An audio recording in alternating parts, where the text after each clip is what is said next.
آج کے دور میں اسے خوبی کہتے ہیں۔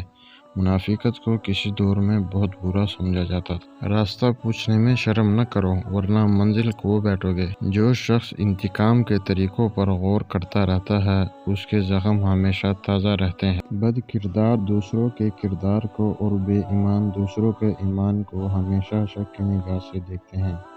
انسان کا اپنے دشمن سے انتقام کا سب سے اچھا طریقہ یہ ہے کہ وہ اپنی خوبیوں میں اضافہ کرے۔ روزے کے انکاری جب عید مناتے ہیں تو ان کے چہرے بے نور ہوتے ہیں۔ اندھیرا آپ کو اندھیرے سے باہر نہیں نکال سکتا، صرف روشنی ہی ایسا کر سکتی ہے۔ نفرت آپ کو نفرت سے باہر نہیں نکال سکتی، صرف آپ کو محبت ہی نفرت سے باہر نکال سکتی ہے۔ عزت کے موتی پر اگر ایک بار میل آ جائے تو سینکڑوں دریا بھی اسے دور نہیں کر سکتے۔ اگر تم راستہ جانتے ہو تو گمراہ انسان تمہاری ذمہ داری ہے۔ انسان اندر سے ٹوٹ جائے تو تعمیر حیات کی کتابیں کچھ مدد نہیں کر سکتی۔ اچھا دوست چاہے جتنی بار روٹھے اسے منا لینا چاہیے، کیونکہ تسبیح کے دانے جتنے بار بھی بکھریں اسے چن لیے جاتے ہیں۔